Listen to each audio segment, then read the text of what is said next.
Counter ಕೊಟ್ಟರು, ನಾನೊಂದು counter ಕೊಡೋದು, ಅವರೊಂದು ಕೌಂಟ್ರ್ ಕೊಡೋದು, ಅದು ಬೇಡ ಅಂದ್ಬಿಟ್ಟು ಲಾಸ್ಟ್ ಫೈನಲಿಗೆ ಒಂದು ಇವತ್ತು ಮಾತಾಡೋಣ, 3 ಜನ ಏನಾರು ಒಂದು ಆಶೀರ್ವಾದ ಮಾಡಿದರೆ ಮತ್ತೆ ಸಿನಿಮಾನ ರಿಲೀಸ್ ಮಾಡಿಸೋಣ ಅಂತ ಒಂದು.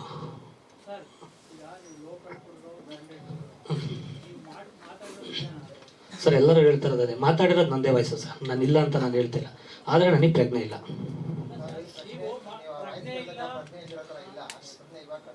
ಅಲ್ಲ ಸರ್, ಕಟ್ಕತೆ ಅಂತ ನಾನು ಹೇಳ್ತೀನಿ. ಹಾಂ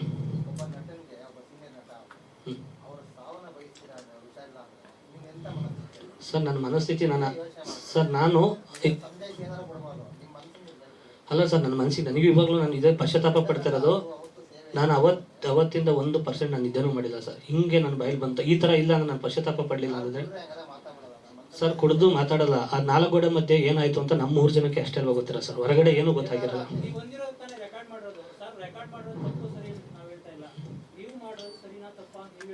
ಅಲ್ಲ ಸರ್, ಈಗ ಅಷ್ಟೊತ್ತು ಒಂದು ಪಾಸಿಟಿವ್ ಮಾತಾಡಿರ್ತೀನಿ, ಅದನ್ನು ಬಿಟ್ಟು ಇಷ್ಟು ಮಾತ್ರ ರೆಕಾರ್ಡ್ ಮಾಡ್ತಾರೆ ಅಂದರೆ ನನಗೆ ಅನ್ಸಿದ ಪ್ರಕಾರ ನಮ್ಮ ಹಳ್ಳಿ ಕಡೆ ಗೊತ್ತಿಲ್ಲ ಹೆಂಗೆ ಏನಂತ ಕತೆ ಗೊತ್ತಿಲ್ಲ.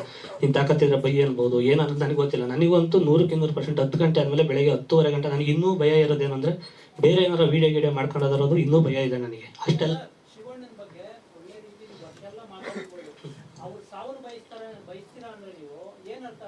ಸರ್, ನಾನು ಯಾವತ್ತೂ ಯಾರಿಗೂ ಸಾವು ಬಯಸುವಂಥ ಅಧಿಕಾರ ಯಾರಿಗೂ ಇಲ್ಲ.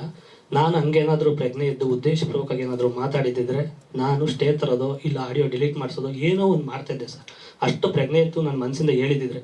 ಇದು ಮನಸ್ಸಿಂದ ಹೇಳಿದಿರೋದಕ್ಕೆ ನಾನು ಸುಮ್ಮನಾಗಿದ್ದು, ಬಿಡು ಅದೆಲ್ಲ ಇರಲ್ಲ, ನಾನು ಮಾತಾಡಿರೋಕ್ಕೆ ಚಾನ್ಸೇ ಇಲ್ಲ ಅಂತ ನಾನು ಆ ಒಂದು ಧೈರ್ಯದಲ್ಲೇ ನಾನು ಸಿನಿಮಾ ಆರಾಮಾಗಿ ಪ್ರಮೋಷನ್ ಮಾಡ್ಕೊಂಡಿದ್ದೆ. ಪ್ರಮೋಷನಿಗೆ ಪ್ರತಿಯೊಂದು ಟೈಮಲ್ಲೂ ಫೋನ್ ಮಾಡಿ ಟಾರ್ಚರ್ ಕೊಟ್ಟವ್ರೆ, ಹಂಗಿದೆ ಹಿಂಗಿದೆ, ಊರಲ್ಲಿ ತುಂಬ ಕನ್ಫ್ಯೂಸ್ ಮಾಡಿದರು ಸರ್. ನಾನು ಆ ಥರ ಕುಡ್ಕೊನವಲ್ಲ ಸರ್, ನಾನು ಕುಡಿದು ಇಲ್ಲ, 3 ವರ್ಷ ಫುಲ್ಲು ಡಯಟಲ್ಲಿ ಇದ್ದೀನಿ. ಯಾರನ್ನಾದರೂ ಕೇಳ್ಕೊಬನ್ನಿ ನಮ್ಮ ಫ್ರೆಂಡ್ ಸರ್ಕಲಲ್ಲಿ. ನಾನು ಸಿಕ್ಕಾಕೊಂಡಿದ್ದು ಹೆಂಗೆ ಅಂದರೆ ನನ್ನ ಸಿನಿಮಾ ಜೀವನ, ನನ್ನ ಉಸಿರು ಅಂತ ಸಿನಿಮಾನ ಪ್ರೀತಿಸ್ತಾನೆ. ಅವ್ರಿಗೆ ಗೊತ್ತು ಸಿನಿಮಾ ವೀಕ್ನೆಸ್ ಅನ್ನೋದು ಗೊತ್ತು ಅವರಿಗೆ. ಆ ವೀಕ್ನೆಸ್ ಇಟ್ಕೊಂಡು ರಿಲೀಸ್ ಡೇಟ್ ಹತ್ರ ಬಂದಂಗೆ ಸುಮಾರು ಬ್ಲ್ಯಾಕ್ ಮೇಲ್ ಮಾಡ್ಕೊಂಡಿದ್ದಾರೆ. ನಾನು ಕಂಪ್ಲೇಂಟ್ ಕೊಟ್ಟಿದ್ರೆ ತುಂಬ ಚೆನ್ನಾಗಿರೋದು, ಬಟ್ ಕೊಟ್ಟಿದ್ರೆ ಸಿನಿಮಾ ಪ್ರಚಾರಕ್ಕೆ ಗಿಮಿಕ್ ಅಂತಾರೆ ಅನ್ನೋ ಉದ್ದೇಶಕ್ಕೆ ನಾನು ಏನೂ ಕೊಟ್ಟಿಲ್ಲ. ಹಾಗಾಗಿ ಪಶ್ಚಾತ್ತಾಪ ಡೈಲಿ ಪಡ್ತಾನೇ ಇದ್ದೀನಿ. ಈಗ ಇವರಿಗೆ ಧ್ರುವಣ್ಣವರಿಗೆ ಬಂದ ತಕ್ಷಣ ನಾನು 2-3 ದಿವಸ ಆದಮೇಲೆ ನಾನು ಹಂಗೇನಾದ್ರು ಉದ್ದೇಶಪೂರ್ವಕವಾಗಿ ಮಾತಾಡಿದರೆ ರಿಲೀಸ್ ಆದಮೇಲೆ ನಾನು ಊರಿಗೆ ಎಲ್ಲರೂ ಹೋಗ್ಬಿಟ್ಟು ಕಣ್ಣಂಗೆಲ್ಲ ಇಟ್ಬಿಡ್ತಿದ್ದೆ. ಪಶ್ಚಾತ್ತಾಪ ಯಾಕೆ ಪಡ್ತಾ ಇದ್ದೀನಿ ಅಂದರೆ ಇಷ್ಟು ವರ್ಷ ಜರ್ನಿ, ಒಂದು 17 ವರ್ಷದ ಮೇಲೆ ಆಯಿತು ಜೂನಿಯರ್ ಆರ್ಟಿಸ್ಟ್ಗಳಾಗಿ ಮಾಡಿ, ಕೃಷಿಯಿಂದ ಬಂದು ಆರ್ಕೆಸ್ಟ್ರಾಗಳಲ್ಲಿ ಸುಮಾರು ಸ್ಟೇಜ್ಗಳು ಹಂಚ್ಕೊಂಡು, ಆರ್ಕೆಸ್ಟ್ರಾ ಈವೆಂಟ್ಗಳು ಮಾಡ್ಕೊಂಡು, ಸುಮಾರು ನಮ್ಮ ಟೀಮ್ವರೆಗೆ ಎಷ್ಟೋ ಜನಕ್ಕೆ ನಾನು ಕೆಲಸಗಳು ಕೊಟ್ಟಿದ್ದೀನಿ ಆರ್ಕೆಸ್ಟ್ರಾಗಳು ಮಾಡ್ಕೊಂಡು. ಇಷ್ಟೆಲ್ಲ ಮಾಡಿದವನು ನನ್ನ ಗುಂಡಿ ನಾನು ತೋಡ್ಕೊತೀನಿ ಸರ್. ನನಗೆ ಇನ್ನೂ ಸಿನಿಮಾಗಳು ಮಾಡಬೇಕು ಅನ್ನೋ ಒಂದು ಜಾಸ್ತಿ ಇದೆ. ನನಗೆ ಕಲೆನ ನಮ್ಗೆ ಬಂದಿರೋದು, ಬೇರೆ ನನಗೆ ಬ್ಯಾಕ್ಗ್ರೌಂಡ್ ಆಗಲಿ ದುಡ್ಡಾಗಲಿ ಹಂಗೆಲ್ಲ ಇದ್ದಿದ್ರೆ ನನ್ನ ಜೊತೆ ಇರೋರೇ ಹೋಗ್ಬಿಟ್ಟು ಅವ್ರಿಗೆ ಹೊಡೆದು ಸಾರಿ ಕೇಳಿಸ್ಬಿಡೋರು, ಇದು ಆಡಿಯೋ ಫೇಕ್ ಅಂತ ಹೇಳು ಅಂತ ಅವ್ರ ಕೈಲೇ ಹೊಡೆದು ಕೇಳಿಸಿರೋರು. ಬಟ್ ನಮಗೆ ಹೊಡೆಯೋಕ್ಕೂ ದುಡ್ಡಿಲ್ಲ, ಹೊಡ್ಸೋಕ್ಕೂ ದುಡ್ಡಿಲ್ಲ. ನಮಗೇನು ಈ ದುಡ್ಡಿಲ್ದರೆ ಏನು ಹೇಳ್ತೀವಿ, ದೇವರಿದ್ದಾನೆ ಅಂತೀವಿ, ಇಲ್ಲ ಕರ್ಮ ರಿಟರ್ನ್ ಅಂದ್ಕೊಂಡು ಏನೋ ನಮಗೆ ನಾವು ಸಮಾಧಾನ ಮಾಡ್ಕೊತೀವಿ ಅಷ್ಟೇ. ಇನ್ನೇನು ಬಿಡೋದು ಹೇಳಿ.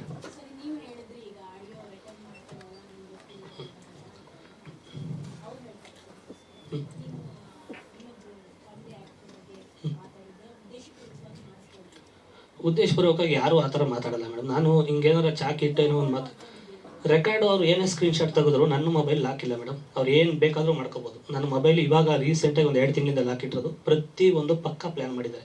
ಹಂಗೆಲ್ಲ ನಾನು ಪ್ಲ್ಯಾನ್ ಮಾಡೋದಾಗಿದ್ರೆ ಬೇಜಾನ್ ಸಿಕ್ಕಾಬಟ್ಟೆ ಅವ್ರು ಏನೋ ಯಾರ್ಯಾರ ಬಗ್ಗೆನೋ ಮಾತಾಡಿದ್ದಾರೆ, ಅದೆಲ್ಲ ಮಾಡ್ಬೋದಿತ್ತು. ಬಟ್ ಲಾಕೇ ಇಲ್ಲ ನನಗೆ. ಯಾಕೆಂದರೆ ನಾನು ಒಂದು ಶೋಗೆ ಹೋಗ್ಬೇಕಾದ್ರೆ ಜೊತೆಲಿ ಬಂದಾಗ, ನಾನು ಒಂದು ಸ್ಟೇಜ್ ಹೋಗೋದಾಗ ಲೇಡೀಸ್ನ ಕಾರಲ್ಲೇ ಕೂರಿಸಿರ್ತೀನಿ, ನಾನು ಮೊಬೈಲು ಅಲ್ಲೇ ಬಿಟ್ಟು ಇರ್ತೀನಿ. ಏನು ಬೇಕಾದ್ರೂ ಅದು ಐಡಿಯಾ ಕೊಟ್ಟೋದೆ ಅವರು, ನನಗೇನು ಗೊತ್ತಿಲ್ಲ. ಅವರೇ ಹೇಳಿದ್ದಾರೆ ಹಿಂಗೆಲ್ಲ ಮೆಸೇಜ್ ಮಾಡಿ ಸ್ಕ್ರೀನ್ಶಾಟ್ ತಗೊಂಡು ಕಳಿಸ್, ಇದೆಲ್ಲ ಮಾಡಿದ್ದಾರೆ. ಯಾವುದು ಮೇಡಮ್? ಆಡಿಯೋ ನಾನು ಬಿಟ್ಟಿರಲಿಲ್ಲ, ಅದು ನನ್ನ ಬಗ್ಗೆ ಇಲ್ಲ, ಕೇಳಿ ನೋಡಿ. ಅವರು ಪ್ರತಿಯೊಂದು ಆಡಿಯೋ ಬಿಟ್ಟಿದ್ದಾರೆ. ಓಕೆನಾ? ನಾನು ಯಾರ್ದು ಮೇಡಮ್? ಅಪ್ಪಣ್ಣವ್ರದ್ದು ಮಾತಾಡಿರೋದು 1 ವರ್ಷ. ಆ್ಯಕ್ಚುಲಿ ಅವ್ರದ್ದು ಹೇಳಿದ್ರೆ ತಪ್ಪಾಗುತ್ತೆ. ಇವರು ಇಬ್ಬರು ಮಧ್ಯನೂ ತಂದಿಟ್ಟಿದ್ದಾರೆ. ನಿನಗೆ ಸೇಫ್ಟಿ ಬೇಕಾಗುತ್ತೆ ಅಂತ ನನಗೂ ಕೊಟ್ಟಿದ್ದಾರೆ. ಅವ್ರ ವೀಡಿಯೋನ ಅಪ್ಪಣ್ಣವ್ರಿಗೂ ಕಳಿಸಿದ್ದಾರೆ. ನನಗೆ ನನ್ನ ವೀಡಿಯೋ ಮಾಡ್ಬಿಟ್ಟು ಅಪ್ಪಣ್ಣ ಮನು ಉಲ್ಟಾ ಹೊಡಿಬೋದು, ಇದು ನೀನು ಇಟ್ಕೊ ಅಂತ ಅವರಿಗೂ ಸೇಫ್ಟಿಯಾಗಿ ಇಟ್ಟಿದ್ದಾರೆ. ನಾನು ನೋಡಿದ್ದೆ ಮೊಬೈಲಲ್ಲಿ ತೆಗೆದು.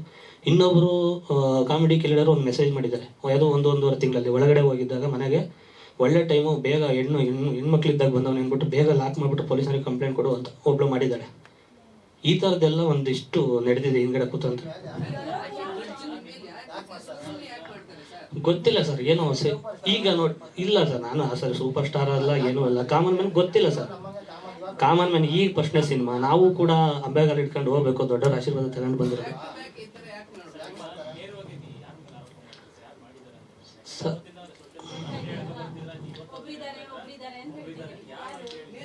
ಇಲ್ಲ ಸರ್, ಅದು ಈಗ ಏನಂತಂದ್ರೆ ಕಂಡೀಷನ್ ಬೇಲ್ ಮೇಲೆ ಬಂದಿರೋದ್ರಿಂದ ನಾನು ಯಾರ ಬಗ್ಗೆನೂ ಮಾತಾಡೋಂಗಿಲ್ಲ.